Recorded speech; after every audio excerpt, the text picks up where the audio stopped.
नमस्कार दोस्तों, स्वागत है आपका मेरे चैनल पर। तो इस बार त्योहार पर मेहमानों को खिलाइए बाजार से लाई हुई मिठाई नहीं, बल्कि अपने हाथों से बनी ये स्पेशल मलाई चाप। इतनी सॉफ्ट कि मुंह में जाते ही घुल जाए और बीच की केसरिया मलाई इसे बना दे एकदम शाही। आप सामने इसका कितना प्यारा सा लुक देख सकते हैं कि नरम नरम सफेद चमचम, इसके बीच में केसरिया रंग की मलाईदार फीलिंग और ऊपर से बादाम की सजावट। तो चलिए बिना देर किए बनाते हैं त्योहारों की ये खास मलाई चाप। तो सबसे पहले मैंने लिया है 1 लीटर गाय का दूध। और सबसे खास बात यह है कि इसे बनाने के लिए हम पहले गाय के दूध का ताज़ा छेना बनाएंगे और उसी छेने से हमारी चाप तैयार करेंगे। अगर आप भी घर पर मिठाई बनाना पसंद करते हैं तो इस रेसिपी को आखिर तक ज़रूर देखिए, क्योंकि आज मैं आपको इसे बनाने का पूरा तरीका और कुछ छोटी छोटी ट्रिक्स भी बताऊंगी। दूध को मैंने अच्छी तरह गर्म करके एक उबाल आने तक पकाया है। जैसे ही दूध में अच्छा सा उबाल आ गया है, गैस बंद कर दी है। अब जहाँ एक छोटी सी बात का ध्यान रखना बहुत ज़रूरी है, उबलते हुए दूध में हमें तुरंत विनेगर नहीं डालना है। मैंने कड़छी की मदद से दूध को हल्के हल्के चलाते हुए लगभग 2 मिनट के लिए ठंडा होने दिया है। दूध को थोड़ा ठंडा करने के बाद ही इसमें विनेगर का घोल डालेंगे। इससे दूध अच्छे से फटेगा और हमारा छेना भी ज़्यादा नरम और अच्छा बनेगा। अब मैंने एक कटोरी ली है और उसमें 2 चम्मच विनेगर डाल रही हूँ। साथ में यहाँ पर 2 चम्मच के हिसाब से 4 चम्मच पानी डालेंगे। आप चाहें तो यहाँ पर नींबू का रस और दही भी इस्तेमाल कर सकते हैं। अब जो मैंने विनेगर और पानी मिलाकर घोल तैयार किया है ना, उसे हम दूध में एक साथ नहीं डालेंगे, बल्कि थोड़ा थोड़ा करके डालेंगे और साथ साथ दूध को हल्के हाथ से चलाते जाएंगे। बस ध्यान यही रखना है कि विनेगर ज़रूरत से ज़्यादा ना डालें, जितनी ज़रूरत हो उतना ही डालना है, क्योंकि ज़्यादा विनेगर से छेने में खट्टापन आ सकता है। और हमारी मलाई चाप के लिए छेना जितना नरम और सही होगा, हमारी चमचम भी उतनी ही सॉफ्ट और सुंदर बनेगी। आप देख सकते हैं कि यहाँ पर मैं विनेगर और पानी के घोल को थोड़ा थोड़ा करके डाल रही हूँ और साथ ही हल्के हाथ से दूध को चलाते जा रही हूँ।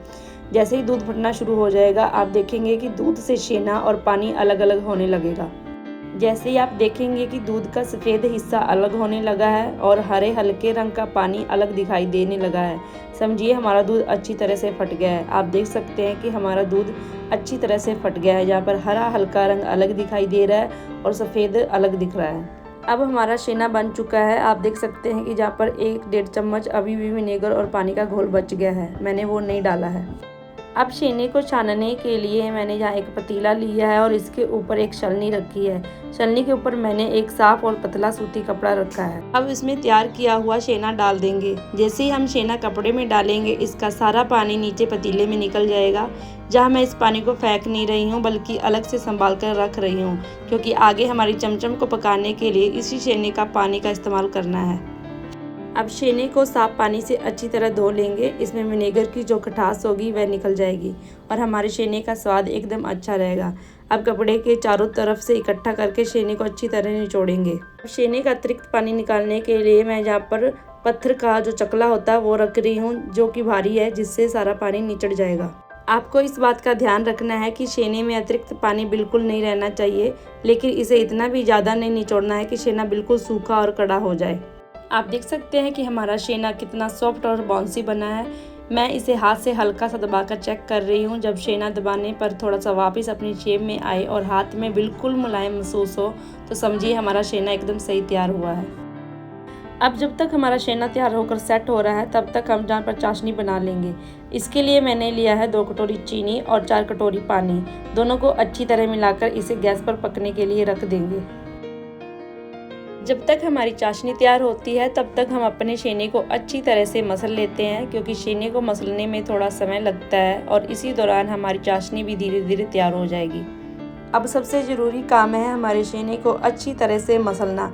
छेने को हमें हाथों की हथेली से लगातार मसलते जाना है, ताकि इसके अंदर जो भी छोटे छोटे दाने हैं वो बिल्कुल ख़त्म हो जाए, हमारा छेना एकदम स्मूथ हो जाए।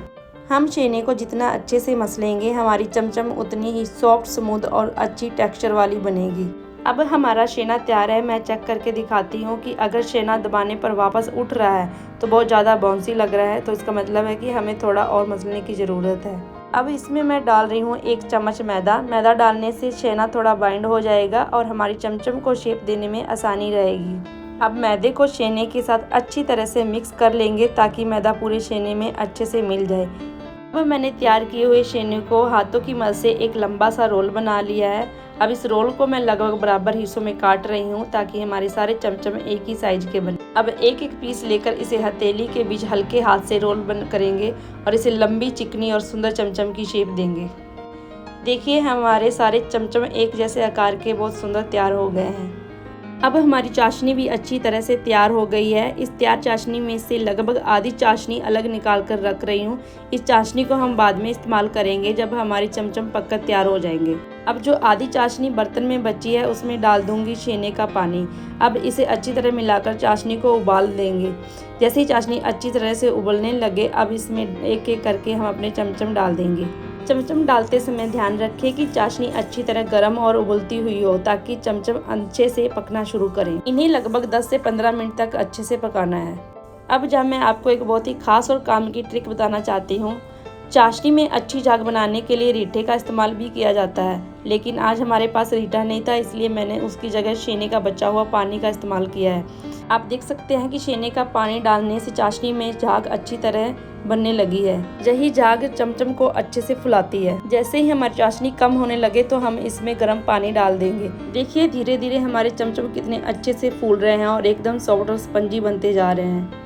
यही हमारी रेसिपी की खास ट्रिक है कि छेने के पानी वाली चाशनी में चमचम पकाने में उनका टेक्सचर बहुत ही अच्छा आता है। आप देख सकते हैं कि हमारी चमचम चाशनी में अच्छी तरह से पककर तैयार हो गई है। अब मैं आपको बताने वाली हूँ एक छोटी सी ट्रिक जिसे हम कहते हैं शॉक थेरेपी। इसके लिए मैंने एक बर्तन में बिल्कुल ठंडा पानी ले लिया है। अब चाशनी से चमचम को मैं छलनी की मदद से बहुत ही सावधानी से निकाल रही हूँ और सीधे इस ठंडे पानी में डाल रही हूँ। देखिए जैसे ही गरम गरम चमचम ठंडे पानी के संपर्क में आती है उनके तापमान में अचानक बदलाव आता है। इसी प्रक्रिया को हम शॉक थेरेपी कहते हैं। इस स्टेप को करने से चमचम को एकदम ठंडा होने में मदद मिलती है और इनका सॉफ्ट और स्पंजी टेक्सचर अच्छा बना रहता है। अब इन्हें हम उस अलग रखी हुई चाशनी में डालेंगे जिसे हमने पहले निकाल कर रखा था। इससे चमचम के अंदर मिठास अच्छी तरह से सेट होगी और ये खाने में और भी रसदार और स्वादिष्ट लगेगी। अब मैं आपको एक चमचम निचोड़ कर दिखाती हूँ तो आप देख सकते हैं कि इसमें कितना अच्छा रस भरा हुआ है और इसे बीच में काट कर देखते हैं ये अंदर सुंदर जालीदार और स्पंजी टेक्सचर बनी है। हमारी चमचम तो एकदम तैयार है। तो चलिए अब बनाते हैं इसके लिए खास मलाई वाली फीलिंग। इसके लिए मैंने थोड़ा सा दूध और उसमें केसर के कुछ दाने डाले हैं। जहाँ पर मैं कलर के लिए थोड़ा सा येलो कलर इस्तेमाल कर रही हूँ जिससे कि केसरिया कलर आए। अब इसे धीमी आंच पर लगातार चलाते हुए पकाएंगे जब तक कि दूध अच्छी तरह से गाढ़ा होकर मावा जैसी फोम में ना आ जाए। अब हमारा केसर वाला मावा एकदम तैयार है। अब इसमें चीनी ऐड करके इसे मिक्स कर लेंगे। अब हमारी चमचम और केसर वाला मावा बिल्कुल तैयार है। तो अब शुरू करते हैं हमारी मलाई चाप का सबसे खास स्टेप। एक एक करके चमचम को बीच में से कट लगा लेंगे और अब इसमें डालेंगे हम तैयार की हुई मावा की फीलिंग और इसी तरह हम सारी मलाई चाप को बीच में से कट कर लेंगे और बाद में इसमें केसर वाला मावा लगाकर भर देंगे। आप देख सकते हैं सफ़ेद नरम चमचम के बीच में ये केसरिया मलाई कितनी सुंदर लग रही है। अब साधारण चमचम भी बिल्कुल शाही मलाई चाप में बदल गई है। मावा की फीलिंग भरने के बाद इसके ऊपर कटा हुआ आधा बादाम लगाकर हमने इसकी खूबसूरत सजावट भी कर दी है। तो दोस्तों देखिए हमारी घर पर बनी स्पेशल मलाई चाप बिल्कुल तैयार है। जो बाहर से जितनी सुंदर थी खाने में जो उतनी ही स्वादिष्ट बनी है। मुझे उम्मीद है कि आपको मेरी आज की रेसिपी ज़रूर पसंद आई होगी। अगर रेसिपी पसंद आई तो वीडियो को लाइक ज़रूर करें, अपने परिवार दोस्तों के साथ शेयर करें। अगर आप चैनल पर पहली बार आए हैं तो चैनल को सब्सक्राइब करना ना भूलें। धन्यवाद।